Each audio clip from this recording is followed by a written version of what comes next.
rules of syllogism. So there are actually 6 rules of every categorical syllogism. So this is the first rule. That is, when we are going to test the syllogism, whether it is valid or invalid, we have to follow the rules. Now these are the rules. So I'm just today we are talking about this rule first. That is rule number 1. There must be 3 and only 3 terms. Okay. So we have to see whether there are 3 terms or not, because we know that in syllogism there are only 3 terms.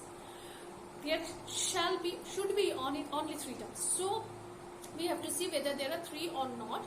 If there are more than 3, then that syllogism will be invalid and it will be fallacious, and the name of the fallacy will be fallacy of 4 terms. Now the question will come in this way. Okay, a paragraph will be given to you. So you have to make the structure of the syllogism and then then you have to test it and then find out whether it is valid or invalid. Okay, now let us see this one. The question is given in this way: all hands come out of eggs.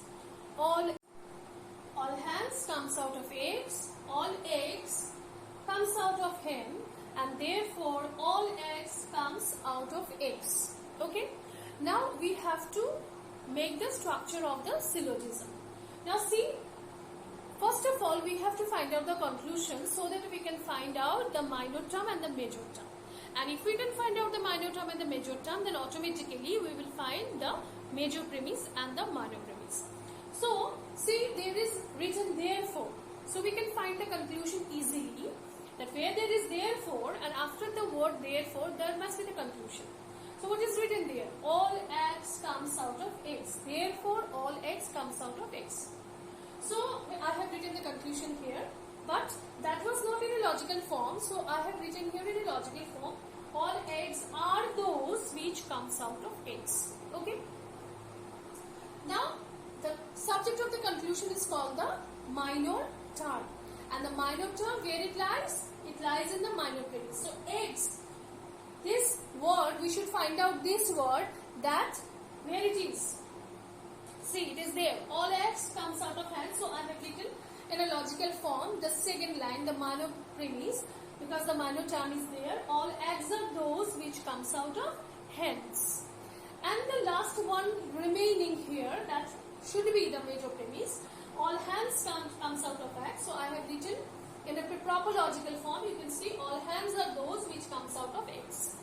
So after making the structure of the syllogism, then we have to find out how many terms are there, because we know that there must be only 3 terms which should be used twice. Now to find out, this is the first term, hens, but this is used only once. There is nowhere you can find hens. Only hens, you will find nowhere in this structure. So this is used once. Those which comes out of eggs, it is there. So you can see those which comes out of eggs. So this term, this is totally a term, and this term is used twice, and this is term number 2. This is term number 3, eggs. This is also used twice, you can see. And this is term number 4, those which comes out of hens. This is term number 4, and this is also used only once. So how many terms are there? There are 4 terms. But we know that there should be how many terms? There should be 3 terms. The rule says that there must be 3 and only 3 terms. But as there is 4 terms instead of 3, that means this syllogism is invalid. Because we know that according to rule there should be only 3 terms, but there are 4 terms. Which are the terms? Hens, eggs, that which comes out of eggs, and that which comes out of hens.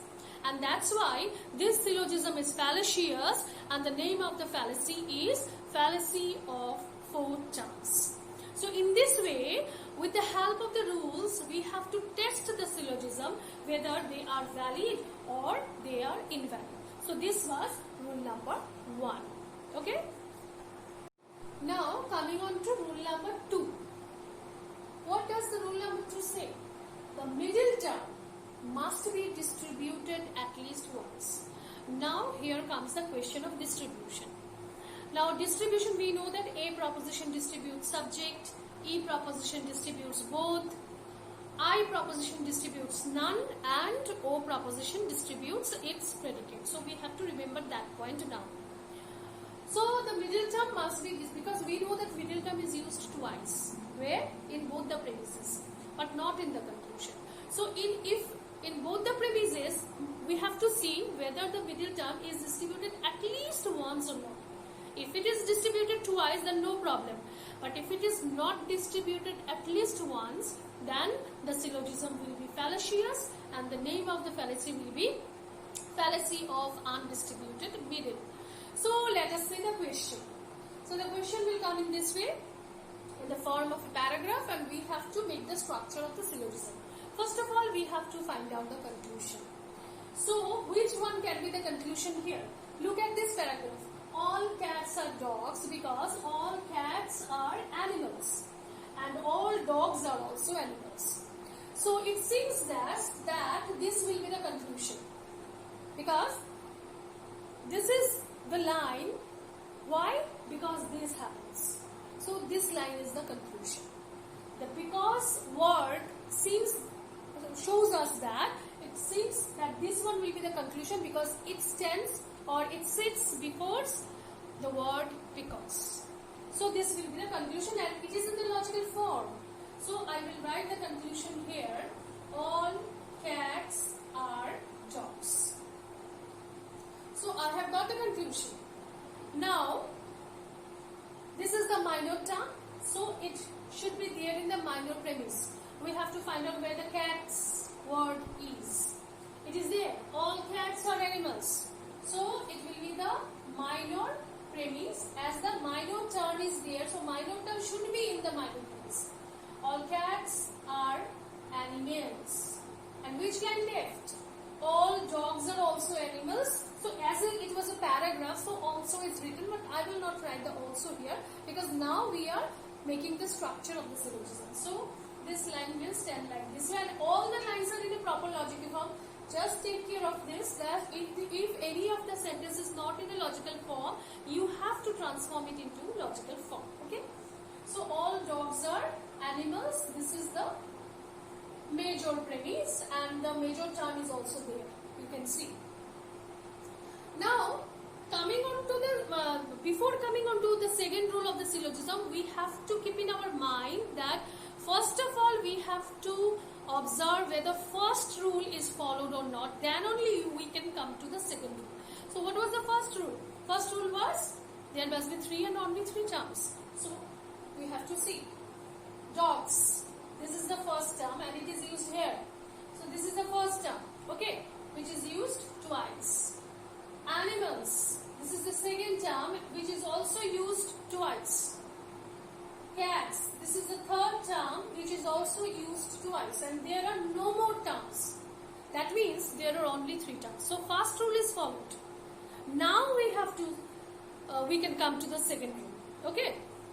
So what is the second rule? The middle term must be distributed at least once, and for this distribution we have to find out the mood of the syllogism. Otherwise we cannot find which term is distributed and which is not. So this is what type of proposition? All dogs are animals. This is a proposition we know. All cats are animals. This is also again a proposition. And all cats are dogs. This is also again a proposition. So we know that a proposition distributes what? A proposition distributes subject. So a proposition distributes subject and not the predicate. I am making this simple so that you can understand easily. So a proposition distributes subject. Now we have to find out first of all which one is the middle term. We know the definition of the middle term, that middle term is that which is present in both the premises but not in the conclusion. See which one is absent in the conclusion? Dogs, cats, animals. Which is absent in the conclusion? Animals. So this is the middle term. And the rule says that it must be distributed at least once. But here, after symbolizing the distributed term, we can see in both the cases the cross is given. That means it is not distributed, as a proposition distributes subject only and not predicate. A proposition distributes subject and not predicate. So middle term is not distributed at least once, but the rule says it must be distributed at least once. You can see at least once. But here we can see the middle term animals is not distributed at least once. So this syllogism is again fallacious, and we can say that this syllogism commits the fallacy of undistributed middle. So in this way, there are other rules also. We will later on talk about the other rules, but in this way some paragraphs will be given to you and you have to test whether the syllogism is valid or not. First of all, you have to verify the first rule, then the second, and then the others. If in the first rule it is already seen that it commits fallacy, then we don't have to go forward to the second rule. We will stop there. But if we see that first rule is followed, then we will go to the second rule. And if we find that in the second rule it commits the fallacy, then we don't have to go forward. But if we see that in the second rule also the second rule is followed, that means if we find here that the middle term is distributed at least once, then we have to move forward to the third rule. Okay.